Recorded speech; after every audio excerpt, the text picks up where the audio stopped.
السلام عليكم ورحمة الله تعالى وبركاته. بسم الله الرحمن الرحيم. الحمد لله رب العالمين، والصلاة والسلام على أشرف المرسلين سيدنا محمد حبيبنا وشفيعنا وزخرنا ومولانا وعلى آله وصحبه أجمعين. رب اشرح لنا صدورنا ويسر لنا أمورنا وافتح علينا أبواب الفهم والعلم والحكمة كما فتحت على أنبيائك وأوليائك وعبادك الصالحين. اللهم أرنا الحق حقا وارزقنا اتباعه، وأرنا الباطل باطلا وارزقنا اجتنابه برحمتك يا أرحم الراحمين. سبحانك لا علم لنا إلا ما علمتنا إنك أنت العليم الحكيم، ولا حول ولا قوة إلا بالله العلي العظيم. وبعد، Assalamualaikum warahmatullahi taala wabarakatuh. Yang saya hormati al-fadhil saudara pengurus majelis, yang saya muliakan seluruh pimpinan daripada pelajar-pelajar di bidang perubatan, yang saya muliakan al-fadhil Al-Ustaz Azam Bahdur, Al-Fadhil Ustaz Azwan, dan Al-Fadhil Ustaz Akhur Razi, wal hadirina wal hadirat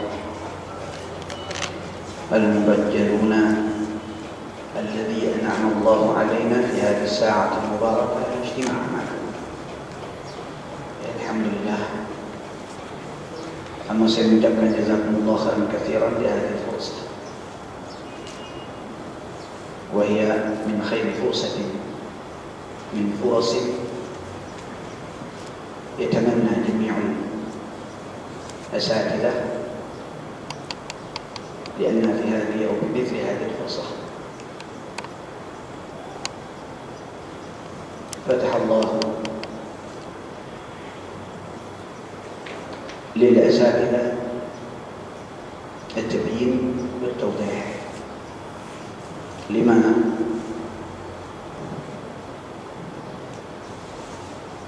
حثنا الرسول صلى الله عليه وسلم من واجبات التمسك بالدين وبالإسلام وبالسنة. Dengan sebab itu saya mengucapkan jazakumullah khairan katsiran terhingga di atas peluang yang telah diberikan kepada saya untuk bersama dengan saudara-saudara daripada kalangan pelajar-pelajar perubatan yang dihormati. Jadi seperti tajuk yang telah disebutkan, iaitu mengenai pemikiran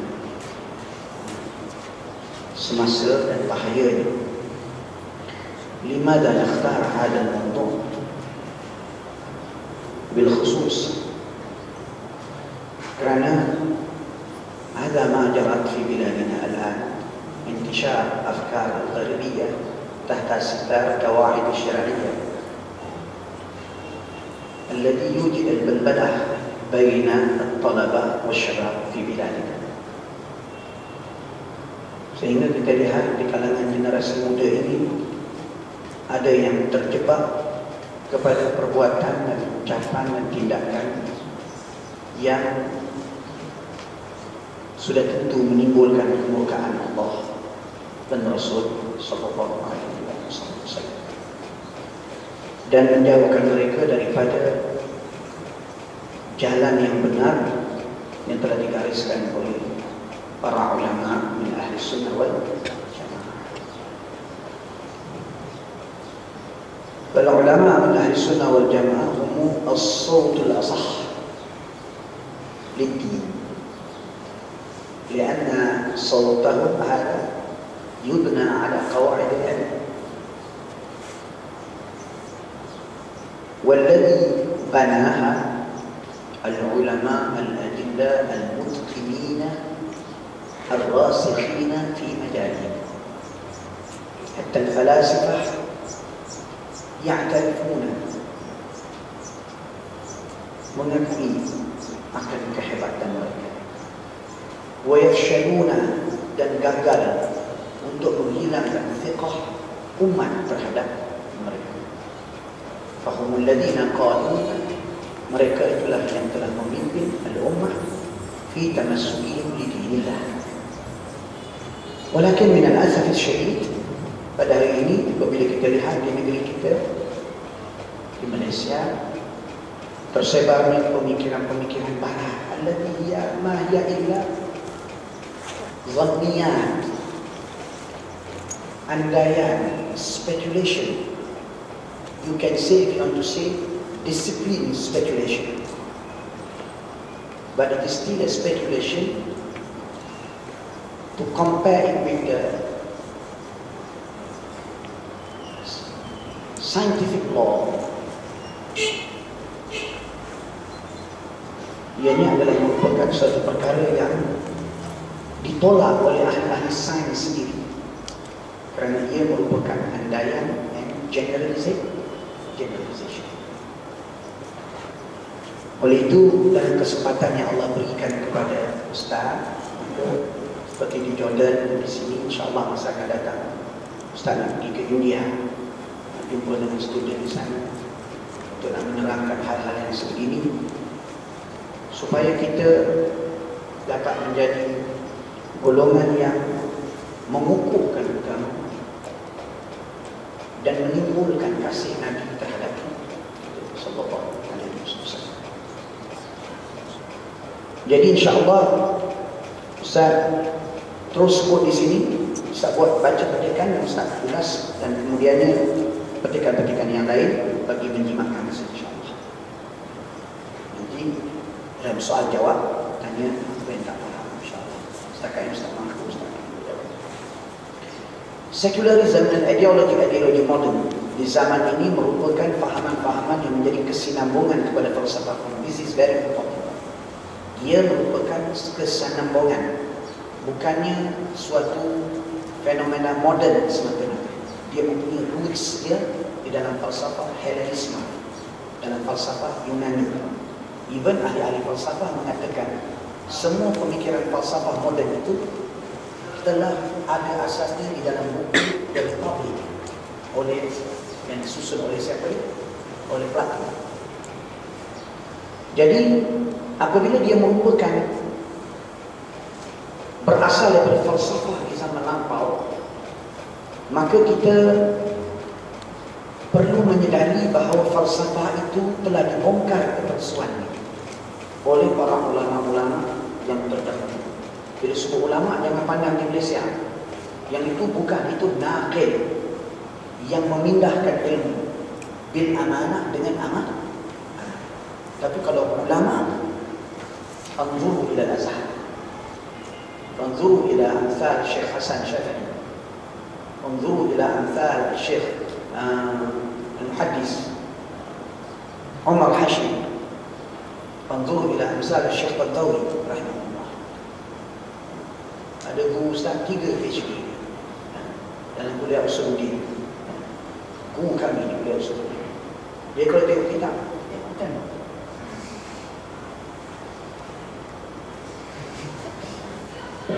tapi 3 PhD. Ini amthal ulama yang menjadi qal'atul Islam, dengan ketajaman pikiran mereka dan kukuhnya tapak kaki mereka dalam memahami ketulinan Islam.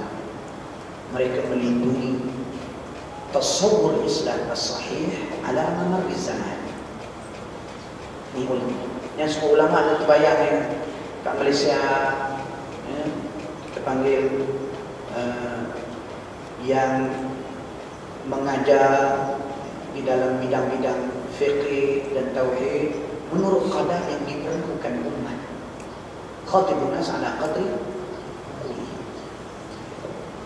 Jadi ulama-ulama ini telah menerangkan bahawa falsafah ini adalah merupakan andaian, lebih lagi apabila berkaitan dengan soal ketuhanan.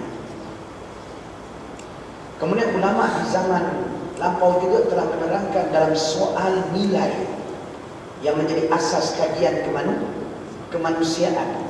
Nak cari nilai moral yang saintifik, nak cari nilai benar di dalam sistem politik atau ekonomi, nak cari nilai, kita panggil yang menjadikan sesuatu itu lebih utama dari yang lain dalam urusan kemanusiaan. Hadhihi kulliha, semua ni para ulama telah menjelaskan mesti berdasarkan syariat, kerana akal adalah terbatas. Dalam perbahasan ulama-ulama kalam, maka dibincangkan ini dalam ilmu tauhid. Dalam soal nilai dibincangkan dalam apa dia? Penolakan terhadap pendirian Mu'tazilah yang mengatakan at-tahsin wa at-taqbih al-aqliyah. Ulama tolak at-tahsin wa at-taqbih berdasarkan syariat. Dan kemudiannya falsafah ini yang paling berbahaya sekali, iaitu falsafah sofism, iaitu sophistania, menjadi musuh bukan sahaja kepada ulama-ulama kalam, hatta kepada Al-Imam Ibn Taymiyah. Disebut dalam kitabnya Al-Iqtida' fi Siratul Mustaqim tentang golongan sophista yang tidak meletakkan hukum itu bersifat konkret, semuanya boleh berfatwa sesuka hati. Dia kata hadha sophistania, maknanya meletakkan kenisbian bagi semua kebenaran. Tak ada kebenaran yang mutlak, tak ada kebenaran yang sebenar, tak ada, semuanya nisbi. Ada sophistania. Jadi aliran ini telah ditolak oleh ulama-ulama dan dikupas dalam kitab-kitab mereka, dan hari ini muncul dalam bentuk falsafah moden yang dipanggil sebagai secularism, sebagai satu paradigm, intellectual framework. Jadi di bawah secularism itu bernaung berbagai-bagai falsafah, iaitu seperti scientism, rationalism, existentialism, apa saja pun, just say tentang ideologi ini adalah termasuk dalam falsafah secularism. Jadi falsafah secularism ini adalah falsafah yang dibangunkan di atas kerelatifan kebenaran. Dan yang terbaru muncul di dalam negara kita, dia dah muncul lama dah di Eropah, dalam negara kita. Apa yang dipanggil pluralism, dan apa yang dipanggil liberalism. Semuanya menganggap bahawa kebenaran agama itu tidak mutlak. Ini masalah besar. Kalau dakwaan mereka itu based on, kita panggil konkret, kita panggil penemuan yang konkret dan asas yang konkret, at least kita boleh memikirkan adakah kita silap. Tetapi masalahnya ianya adalah berdasarkan andaian, sebagaimana semua yang menyalahi agama adalah tidak dibangun di atas ilmu dan akal logik yang sebenar. Jadi ideologi ini adalah merupakan ideologi yang bertunjangkan falsafah sofism. Kalau di zaman lampau mereka mengatakan tak ada kebenaran yang mutlak, hatta tak ada hakikat kepada alam ini. Bagi mereka, kalau yang tak nak kata tiang itu adalah kereta, maka itu tak benar. Kalau orang lain kata tak, tiang itu kapal terbang, dia pun benar. Kalau tu nak kata tiang itu adalah tiang, dia pun benar. Dia panggil aliran indiyah, ikut kata masing-masing. Ini falsafah yang wujud dalam fahaman existentialism di zaman moden yang dipanggil aku adalah aku. Begitu urusan. Apa kerana aku wujud ni? Kenapa aku wujud? Aku wujud. Kenapa aku wujud? Kenapa aku wujud? Aku wujud ialah kerana apa dia? Dan adanya alam sekarang yang aku berfikir begitu kerana aku wujud. Kalau aku tak wujud, tak ada semua ni. Boleh? Jadi berpandu pada Jadi aliran-aliran pemikiran sekular ini yang bersifat sofis dalam bidang kita panggil kemanusiaan, dalam bidang social sciences di zaman kita, hari ini dilihat sebagai suatu aliran yang menawarkan idea-idea dan pemikiran-pemikiran yang mempengaruhi sebahagian anak muda kita di tanah air. Jadi di tanah air kita ada beberapa sekolah, school of thought.